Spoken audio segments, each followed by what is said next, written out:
और इसी पर चर्चा करने के लिए खास मेहमान हमारे साथ जुड़ गए हैं major general GD Bakshi sir. बहुत स्वागत है सर आपका।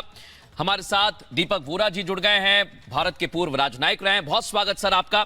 हमारे साथ retired naval commander Vijay Vadhera ji जुड़ गए हैं और retired major general SP Sinha sir, आप दोनों का भी बहुत बहुत स्वागत है। सबसे पहले मैं विजय वधेरा जी, रिटायर्ड नेवल कमांडर हमारे साथ जुड़ गए, उनका रुख कर रहा हूं। सर, जिस तरह की स्थितियां हम देख रहे हैं हिंद महासागर में, लाल सागर में, और जो हूती विद्रोहियों की करतूत है, क्या ये वाकई में गलती हुई है या इसके पीछे की कोई और साजिश है?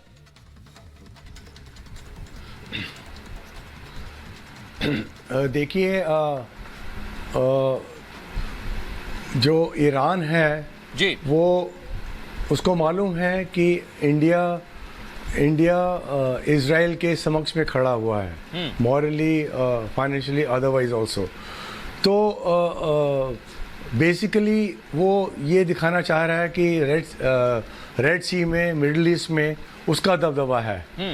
तो उसके लिए वो जो भी हूथियों को सपोर्ट कर रहा है, वो सपोर्ट उसका चलता रहेगा, क्योंकि हालांकि वो ऑफिशियली ये नहीं कबूल कर रहा है कि वो उनको डायरेक्टली सपोर्ट कर रहा है। वो कह रहा है कि हम मॉरली उसको सपोर्ट कर रहे हैं, वो जो हथियार लाते हैं या अटैक करते हैं उसमें हमारा कोई लेना देना नहीं है। हाँ। तो ये बेसिक कॉन्सेप्ट है। तो और जो भी वो कर सकते हैं वो करेंगे।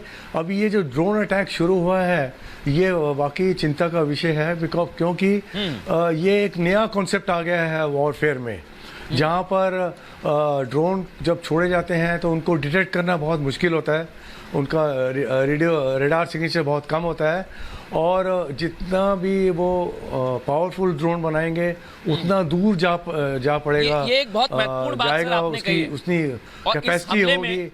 मैं, हमारे साथ चारों वरिष्ठ मेहमान हैं, मैं इस हमले में एक दर्शकों को जानकारी ये देना चाहता हूं कि एक मिसफायर हुआ है। क्या वाकई ये मिसफायर हुआ है? मैं major general GD Bakshi sir आपके पास आ रहा हूं। क्या वाकई ये मिसफायर है या फिर कोई इसके पीछे साजिश हो सकती है? हालांकि ईरान मना कर रहा है, लेकिन क्या हम इसे मान सकते हैं? देखिए साहब, असलियत यह है कि ईरान खुद नहीं लड़ना चाहता, क्योंकि उसको कॉन्सिक्वेंसेस मालूम है।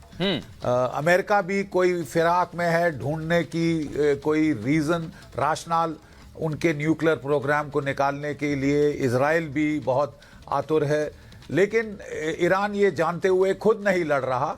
हूतीज, हिजबुल्ला और हमास के जरिए वो चोट पहुंचा रहा है। अब जो हूतीज हैं, पिछले 70 दिनों में कोई 15 से 17 जहाज उन्होंने अटैक कर दिए हैं।